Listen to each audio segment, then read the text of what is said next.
Hey guys, welcome back to my YouTube channel Trishnatita চ্যানেলে সকলকে জানাই অনেক অনেক ভালোবাসা এবং অভিনন্দন। তো শুভ সন্ধ্যা বন্ধুরা। আজকে আমরা যেতে চলেছি একটা অর্কেস্ট্রা দেখতে।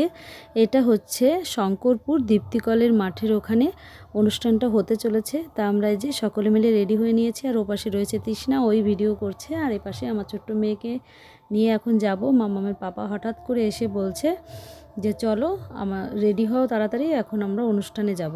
অ্যাকচুয়ালি এই অনুষ্ঠানটা একটা উপলক্ষে হচ্ছে বলতে পারো, সেটা হচ্ছে কালী পুজো উপলক্ষে অনুষ্ঠানটা মানে বাকি রয়ে গেছিলো, সেই অনুষ্ঠানটাই আজকে এতদিন পরে হচ্ছে, বুঝতেই পারছো। তাই এতদিন পরে একটা ধামাকাদার অনুষ্ঠান হতে চলেছে ক্লাবের দাদাদের পক্ষ থেকে। ক্লাবের দাদারা এই অনুষ্ঠানের আয়োজন করেছে, তাই তোমাদের সঙ্গে শেয়ার করার জন্য চলে এলাম। আমি নিজেও আনন্দ নেব, তোমাদেরকেও আনন্দ দেবো থেকে। আর দেখতেই পাচ্ছ কত রকমের লাইটিং লাগিয়েছে। আর আমরা শুনেছি এই স্টেজটাই নাকি 70,000 টাকা নিয়েছে স্টেজটা তৈরি করতে। দেখতেই পাচ্ছ আলো ঝলমলে চকমক চকমক করছে, এত সুন্দর লাগছে। আর এটা হচ্ছে দেখে তোমরা সকলে চিনতে পারছো নিশ্চয়ই, এটা হচ্ছে অঙ্কিতা ভট্টাচার্য। আর অঙ্কিতা ভট্টাচার্যকেই আমরা দেখতে এসেছি এখানে। অঙ্কিতা এই একাই এসছে এখানে এই প্রোগ্রামটা করতে, তাই এই অঙ্কিতাকে দেখার জন্যই আজকে এত লোকের ভিড় আনাগোনা, দেখতেই পাচ্ছ। আর অনেক দোকানপাটও এখানে বসেছে, সবটাই তোমাদের সঙ্গে শেয়ার করব, কিন্তু একটু অপেক্ষা করতে হবে। আগে এখানে চলে আসলাম তোমাদেরকে অঙ্কিতাকে দেখানোর জন্য।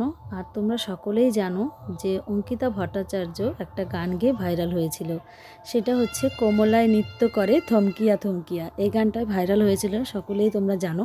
সেখান থেকে অঙ্কিতা হচ্ছে সকলের কাছে ফেমাস, যার জন্য অঙ্কিতাকে অঙ্কিতার বাজেট অনেক, মানে শুধু অঙ্কিতাই গান করতে এসছে, আর ওর যে ব্যান্ডটা এই ব্যান্ডটাই নিয়ে এসছে। আর অন্য কোনো সিঙ্গার এখানে আসেনি গান করার জন্য, শুধুমাত্রই অঙ্কিতাই সবাইকে আনন্দ দেওয়ার জন্য এখানে এসছে। আর অঙ্কিতার বাজেট ছিল 1,80,000 টাকা। তা যাই হোক, ও একা সিঙ্গার এতগুলো টাকা এখান থেকে নিয়ে গেছে, বুঝতেই পারছো। আর এই ক্লাব থেকে অনেক দিন ধরেই মানে শুধু এই অঙ্কিতাকে আনার জন্য এত অপেক্ষা। আর কেননা অঙ্কিতার হচ্ছে প্রত্যেক দিনই একদিন মানে প্রত্যেক দিনই অর্কেস্ট্রা থাকে, এই দিনটাই হচ্ছে অ্যাকচুয়ালি ফাঁকা ছিল, যার কারণে এখানে নিয়ে আসা। আর হচ্ছে তোমাদেরকে দেখাবো একটা জিনিস, এখানে ইউটিউবার দাদারা এসছে প্রচুর পরিমাণে, মানে 5টা 6টা হচ্ছে এখানে ইউটিউবার দাদারা ভিডিও করছে এখানে। আর ড্রোন ক্যামেরার ব্যবস্থাও করা হয়েছে, এখানে ড্রোন ক্যামেরা হচ্ছে। দেখো কত লোক এসছে, দেখতে পাচ্ছ, মানে কি বলবো তোমাদেরকে, মানে চোখে দেখলে পরে বোঝা যায় মানে এত লোক যে কোথায় ছিল। আমি ওখানে যাওয়ার পরে মানে ভাবছি মনে মনে যে আমি কি এসছি এখানে, না কি অবস্থা বাবা, এত লোক যে এখানে এসছে অ্যাকচুয়ালি আমার জানাই ছিল না। এত সুন্দর লাগছে, মানে লোকজন তো দাঁড়িয়ে রয়েছে, এত সুন্দর লাগছে, মানে লোকজন একদম লাইন দিয়ে সারি সারি দাঁড়িয়ে রয়েছে। আর এই দেখো স্টেজটার কথা আগে তোমাদেরকে বলি, এই স্টেজটা দেখো কতটা সুন্দর, মানে কতটা সুন্দর তোমাদেরকে কি বলবো। এর আগে আমরা একটা পূর্ণনগরের প্রোগ্রাম দেখতে গেছিলাম, ওই স্টেজটা এর থেকেও অনেক বড় স্টেজ। কিন্তু ওই স্টেজ যখন আমরা ওই স্টেজে প্রোগ্রাম হয়েছিল অনেক সিঙ্গার এসেছিল।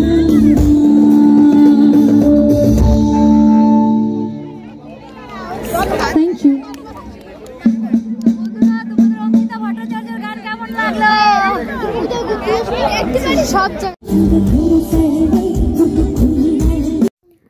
সত্যি বন্ধুরা, বাড়ির কাছে এত সুন্দর সিঙ্গার আসবে আর এত সুন্দর গান শুনতে পাবো কখনো ভাবতে পারিনি। অ্যাকচুয়ালি এখানে গান শুনতে এসেছি এটা সত্যি কথা, কিন্তু তারপরেও দেখো এত লোকের আনাগোনা, এত সুন্দর লাগছে যে কি বলবো তোমাদেরকে, আমার তো ভীষণ ভালো লাগছে। আর এরকম একটা স্টেজে প্রোগ্রাম দেখতে কার না ভালো লাগে বলো। এই দেখো ড্রোন ক্যামেরা, তোমাদেরকে তো বললামই, দেখতেই পাচ্ছ।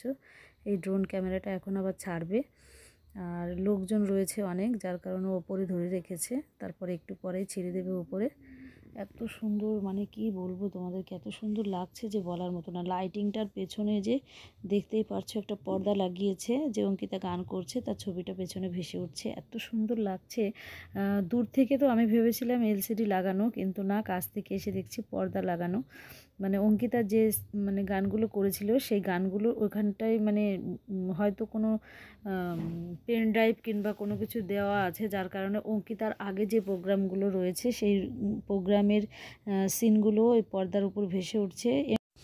এই যে বন্ধুরা দেখতে পাচ্ছ এই মহিলাটা কেমন একটা অসভ্যের মতো ব্যবহার করলো। অ্যাকচুয়ালি ইনি আমার ক্যামেরাতে ধরা পড়ে গেছে, আমি ভাবতে পারিনি যে উনি ওরকম একটা ব্যবহার করবে। অ্যাকচুয়ালি আমি যখন ভিডিও করছিলাম তখন উনি পেছন থেকে আমাকে একবার ধাক্কাও দিয়েছে, আমি তখন বুঝতে পারিনি। অ্যাকচুয়ালি আমি ভেবেছি হয়তো অনেক ভিড় যার কারণে ধাক্কা, কিন্তু না, উনি আমাকে এমন ধাক্কা মেরেছে আমার মেয়ের গায়ে একবার পড়ে গেছে আমি। তো যাই হোক, আমি ভিডিও করছি, উনি হয়তো অঙ্কিতাকে দেখতে পাচ্ছিল না যার কারণে আমাকে ধাক্কা মেরেছে। যাই হোক, আমি মেনে নিয়েছি। কিন্তু যখন নাকি আমি ক্যামেরাটা ওইদিকে ঘুরিয়েছি উনি এমন একটা অসভ্যের মতো ব্যবহার করলো, দেখতেই পেলে তোমরা। তা আমি ছাড়ো তাহলে বন্ধুরা, কি বলবো। অ্যাকচুয়ালি কি বলো তো, আমরা যেহেতু ছোট ক্রিয়েটার, আমাদেরকে অনেক ধাক্কা খেতে হয়, অনেক কথা শুনতে হয়, অনেক কিছু সহ্য করে ভিডিও করতে হয়, কিন্তু কি করব, কিছু করার নেই। যেহেতু আমরা এখনও অনেক নিচুতে আছি, এখনও মানুষের সঙ্গে চলার মানে মতো অবস্থায় আমরা এখনও নেই, আর জানি না কবে হবে। তা যাই হোক, অনেক কিছু সহ্য করেই ভিডিও করি, আর করতে হবে যেহেতু কিছু করার নেই। তা চলো বন্ধুরা, এই যে ছোট্ট সোনামণিকে একটু নাগরদোলায় চড়ালাম, এখনই বাড়ি চলে যাব। আর এখানে অনেক দোকানপাট বসেছে খাবারের। আর চলো তোমাদেরকে একটু অঙ্কিতার ব্যানারটা এই যে দেখিয়ে দিচ্ছি, দেখে নাও তোমরা। আর এই যে বন্ধুরা, অর্কেস্ট্রা দেখে আমরা বাড়ি চলে এলাম। আর অঙ্কিতা ভট্টাচার্যর গান তোমাদের কেমন লাগলো অবশ্যই কমেন্টে জানিও। যতদূর পেরেছি তোমাদের সঙ্গে শেয়ার করেছি, কিন্তু আনন্দ নিয়ে গেছিলাম আর দুঃখ নিয়ে বাড়ি ফিরে এলাম। সকলে ভালো থেকো, গুড নাইট, শুভরাত্রি, বাই বাই, টাটা বন্ধুরা, বাই।